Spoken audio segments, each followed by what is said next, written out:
Thanks for joining me. I spoke with Lauren Sheets Jarrell. She's the Director and Counsel Civil Justice for ATRA, the American Tort Reform Association. We talked about a couple things. First off, we spoke about judicial hellholes, where you don't want to be sued.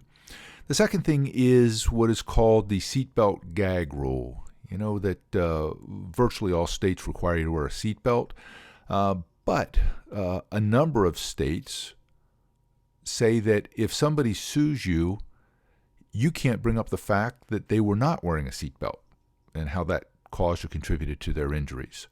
So Lauren tells us about ATRA's efforts to get that changed. Well, we started by talking about ATRA, the American Tort Reform Association, and getting a little background. ATRA. Can you tell folks a little bit about that? What you do, your mission, and some of the things that you study as part of that?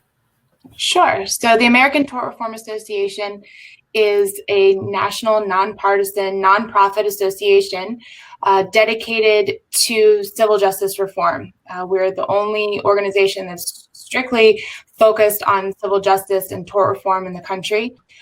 We have a network of over 40 state groups, coalitions that help us, that we work with on the ground in the different states.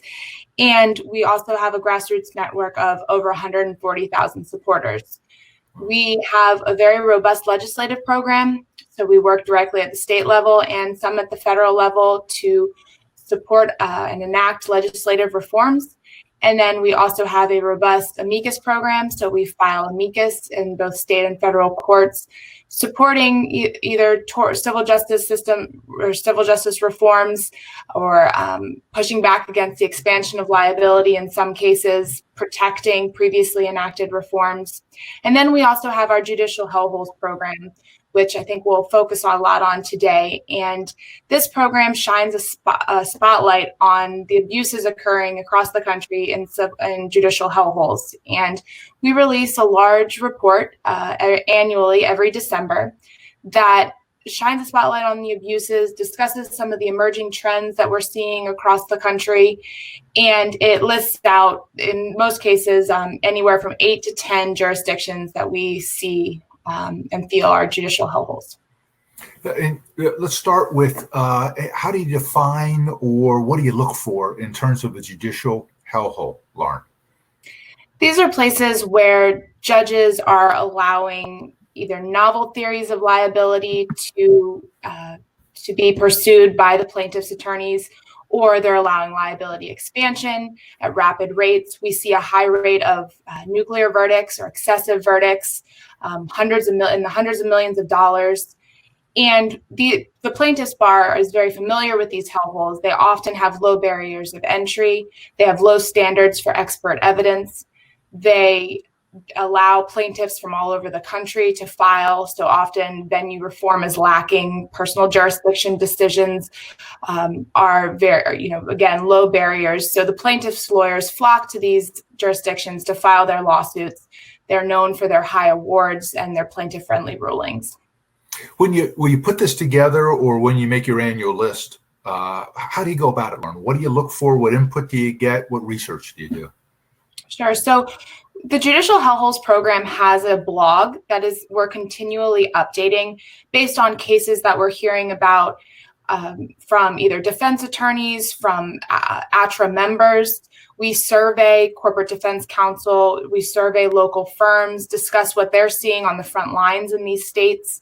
We also we rely a lot on primary sources. So we have a whole team that is looking at the dockets, looking at verdicts, reading cases from appellate and state Supreme Courts.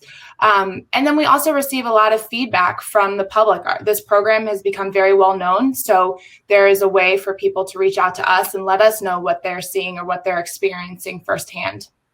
When I went to your webpage, as I recall, there was like a running list of new events or new factors in that. Is that part of the ongoing effort that people can reach to? Yes.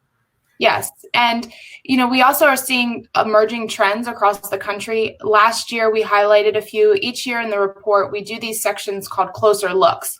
And these sections examine these either novel theories of liability that are being pursued in judicial hellholes, or new, problems that that we're hearing a lot about on a national level. Most recently, it's been the expansion of public nuisance law to cover public health crises. We've seen it with the opioids, with climate change, PFAS litigation, vaping, and now it's even being extended into the COVID liability space as well. We've also highlighted data breach issues, no injury class actions, and themes like that as well. When does that usually come out each year? It's usually the first or second week of December. This year, it will be Tuesday, December 8th. And we do, robust media outreach and rollout of the report, a lot of activity on digital, whether it's Facebook or Twitter, LinkedIn. And then we'll do, we'll work with different media outlets across the country to push this out. And for those who want to get right on it, or even to check what you have right now, what's your website? It's judicialhellholes.org.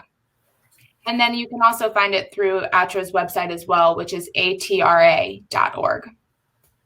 Lauren, I think we've kept people waiting long enough. Let's take a look at the 2020 Judicial Hellholes. And there we go. There we go. So this is the 2019-2020 list. We have several perennial hellholes on there. This was released last December and is what we have been focusing on for this year. Our new list will be released on December 8th. And we did have a few newcomers last year, and including a new #1 judicial hellhole, which is, as you can see, the Philadelphia Court of Common Pleas. We won the Super Bowl a few years ago. How did Philadelphia get to the top of the list, Lauren? Well, I think that the case that really pushed it over the edge was the $8 billion Risperdal verdict last year. Yes, it was later, lowered dramatically, but that $8 billion verdict really, it encapsulated all that is going wrong in Philadelphia. They're also the very low barriers of entry. I think most of their cases in the Court of Common Pleas, specifically around their pharmaceutical litigation, 80% of those are out-of-state plaintiffs.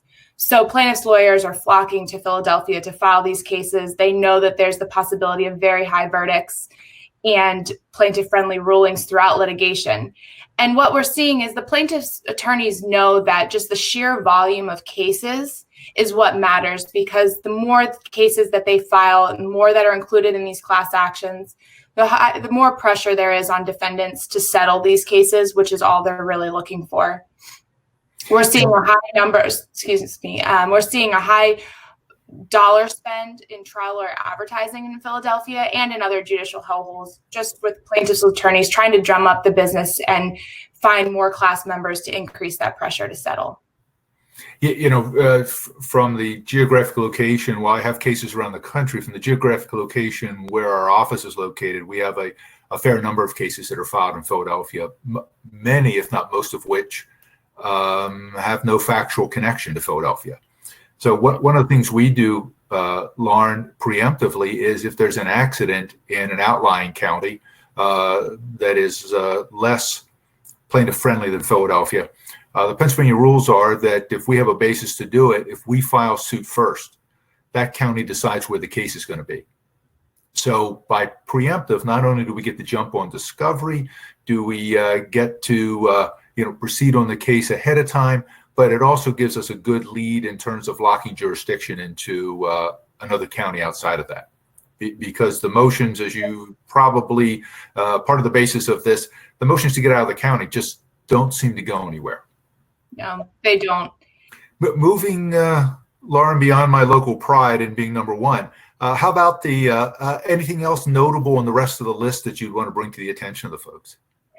I think in California, they are allowing novel theories of liability to be pursued and to advance every week.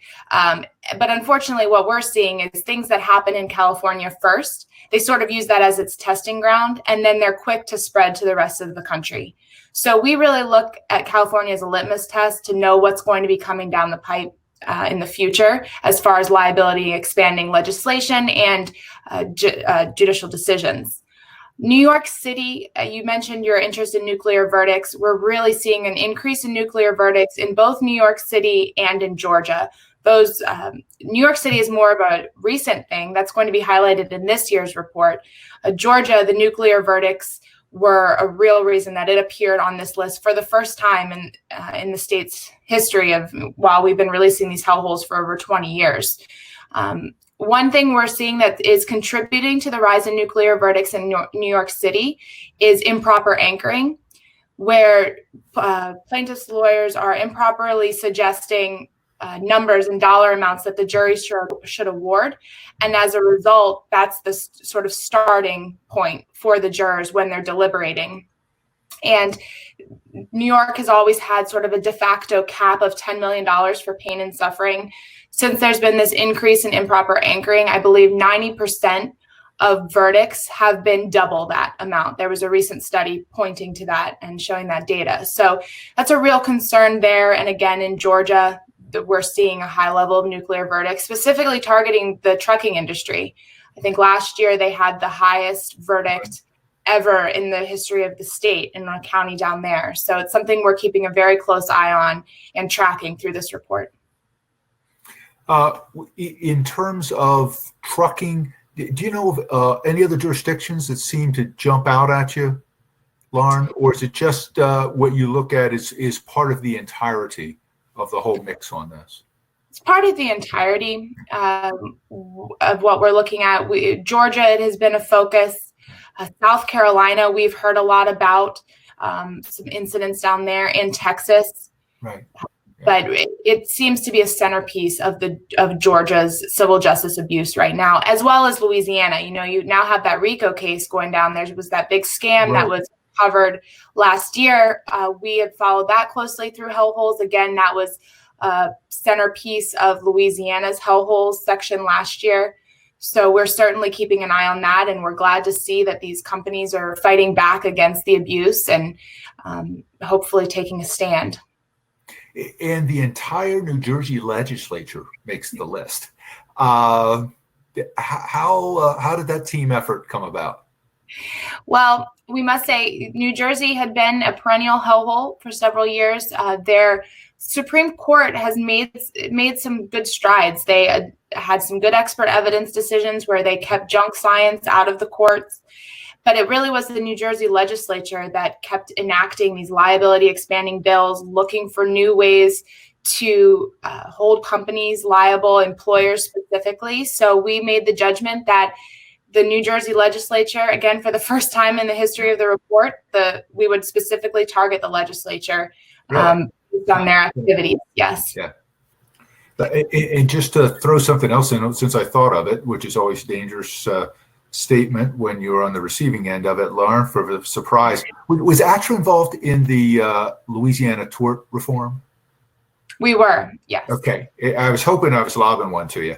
That seemed to be, I don't know much about it, but it seemed to be quite a progress in terms of tort reform and being able to assist in defensive cases. Fair enough? Certainly. I think it was a great win, especially in the 2020 environment. Right. I think it should go a long way to at least make some progress in the state. It was a bit of a roller coaster ride there between the vetoes and all the different bills that were being introduced. I think for us, we were really focused a lot on the seatbelt portion of that bill, the gag order. We have a seatbelt project that we focus on and have looked to pass similar bills around the country. So again, that piece of it was important, lowering the jury threshold more in line with what we see in the rest of the country was an important piece. So yes, we were very involved. We also have the Citizens Against Lawsuit Abuse program, the CALA program, and we have a presence in Louisiana with the Louisiana Lawsuit Abuse Lawsuit Awareness group down there. And so yes, Louisiana was definitely a bright spot in an otherwise more quiet year. And how about the seatbelt project? You touched on something there I think would be interesting to a lot of folks, particularly in trucking because of the vehicle accidents there. Maybe if you could go into what you're doing and how it's progressing. Thank you. So we have this legislative program for seatbelts, repealing the gag orders in most states. We have been looking to pursue these bills in many different states across the country for the past few years. We've looked at West Virginia, Missouri, South Carolina, several states to do this, because we think it's really important that the juries are aware of all the evidence and have the opportunity to consider the fact that a driver or a passenger was not wearing their seatbelt. So we think it should be a common sense reform, and it's one of our main projects right now. Sounds great. I ran into that even on a truck loading case where the plaintiff was not wearing a seatbelt, resulting in his death in the rollover, where they tried to apply our Pennsylvania gag rule on a forklift as opposed to a vehicle. So good luck on that. We're rooting for you. Lauren, thank you so much for your time. Thank you for sharing the information. And we look forward to December 8th. Certainly. Thank you so much for having me. I really appreciate it. And thank you for joining us. If you like it, subscribe. Check us out next week. Have a good one. Have a safe one. Thanks.